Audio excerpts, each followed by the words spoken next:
Thank you, distinguished senators, for all the questions, and I'll take them one by one. The first question was around Government College Umuahia and what can be done to arrest the decline and bring it back to its glory. I'm happy to receive that question because I share the same burden. And frankly, I was burdened enough, along with other old boys, that we decided to do something about it. So the first observation is that the old boys of the college are actually very, very keen to see the school return to its former glory. The challenge they had in the past was because the government was the college was controlled by government, the ability of the old boys to get involved was very limited. The good news for us as old boys is that, fortunately for us, during the time of His Excellency TLG as the governor of the state, he very kindly acceded to the request of the old boys, and I might add under my leadership, to allow the old boys to establish a trust that will take over the management of the school with the sole aim of returning it to its former glory and becoming the leading light it once was. That process is now underway, and I believe that it's something that will make not just old boys of Government College Umuahia, but really for all the people of Nigeria in terms of excellence in education, having a proper school done that will be an example for others to follow. And already we're getting calls from several other leading schools that have suffered a similar fate, wanting to do likewise. So I believe that this is the beginning of something very good that is happening. And I want to thank His Excellency, the former governor of Abia State, for the wonderful support he gave to us. Thank you, Your Excellency. Now, the second question, which is an easy one for me to answer, because I know I don't belong to that class, is one around ministers and what I might call political activism in their various states, and even to the point of hostility with other stakeholders in the state. I have been told that part of the reason why I was asked to serve is that I'm a technocrat, or I'm somebody that will bring his expertise in his own field to government. While we clearly intend to be responsive to the government, including the home government from the states I come from and the national government, and I might add this hallowed house or this hallowed Senate, let me also say that I do not have the kind of political interest to want to start building a power base that will be in competition with those really you should be collaborating with. That was rightly pointed out. My view is that we all have to work together to, for the good of the people. And frankly, I would derive the greatest satisfaction from being part of giving back to society in a way one can feel that, yes, you did something for the people. The other question that was raised was around healthcare delivery and emergency care, particularly what happens when people unfortunately get into accidents, and how do we handle that? I believe that for a society to actually emerge and become a modern society, we must be able to take care of our own, especially when unexpected accidents happen. I guess that's why they're called accidents. Or even for people who are the lowest levels of society, there has to be some basic services that, as a social contract, we can guarantee to our people. And part of it is that emergency care. I also believe that in providing that emergency care, that at least from a medical standpoint, it's important that care is given to sustain life first and foremost, before one gets into administrative bottlenecks that could lead to loss of life. Now, on the question around power and what can be done, I believe that what we need to solve the power problem is collaboration between the public sector and the private sector.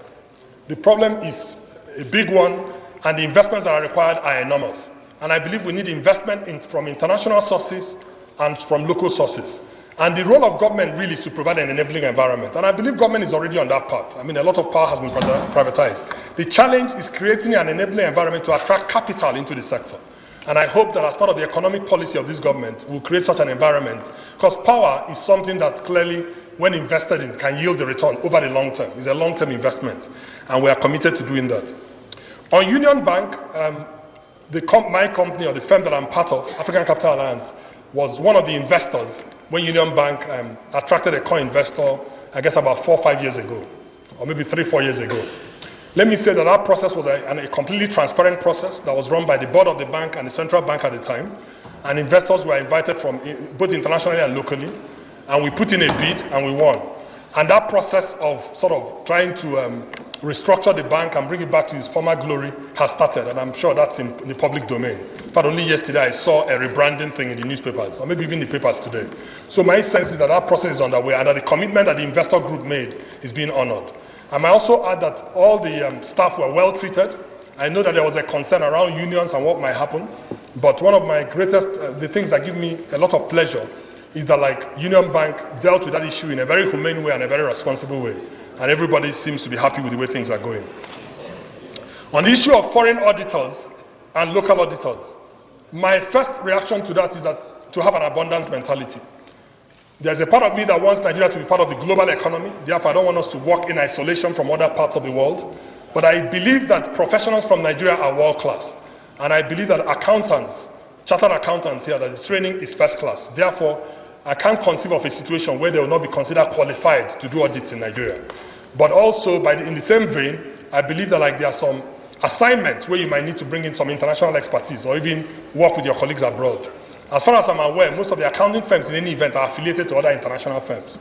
So they tend to work in collaboration. So it shouldn't be either or. It should be a matter of collaboration. On the Nigerian Stock Exchange and how to bring back confidence to the stock exchange and to people investing in stocks again, I think the key is transparency. And I know that the stock exchange is doing a lot of work in that regard, so that people get enough information to make sound decisions around what they buy. And the other thing I would say is that markets go in cycles. Unfortunately, most people have, what you might call a loss aversion or a risk aversion, which means that like people don't like losing money. And when people lose money, they're very slow to come back. And as you know, in the last few years, a lot of money was lost on the stock exchange. So I think the reaction we are seeing is a fairly normal one, that when people lose money on the stock exchange, they're very slow to come back. But I do believe that the plans that are being made to increase transparency will augur well for the stock exchange. What can be done to make sure the economy doesn't go into recession? I think that was part of the question I answered earlier, because the key is to create inclusive growth. The economy is growing at about 3% this year. In the past, it's grown at about 7%. I believe we can return to 7%, even higher. The key is to create an enabling environment where the public sector and the private sector can collaborate and frankly, attract other investors, both internationally and locally, to come into our economy.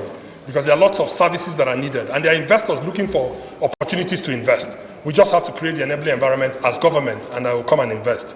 And that's how we'll avoid a recession.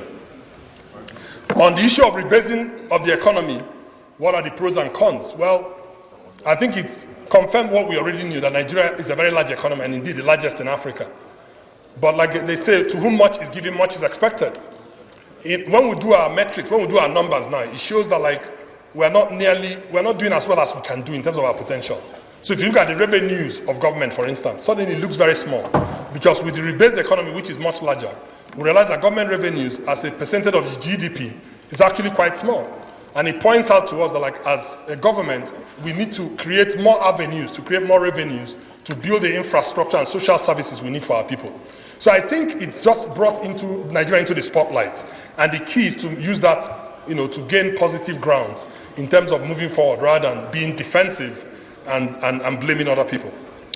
My view of the JP Morgan delisting is that like, markets are very risk averse and they like certainty. So what has happened is that like, as we create more macroeconomic stability, whether it's around foreign exchange or whether it's around other factors in the economy, the investors will come back. And I believe that the reason why Nigeria was delisted was probably a concern about being able to read the direction of the country. And I believe that that direction is going to become much, much clearer, even as this government gets well underway in delivering on the promises it's made to the people. The final question was on the Financial Reporting Council and whether its level of activism is too high.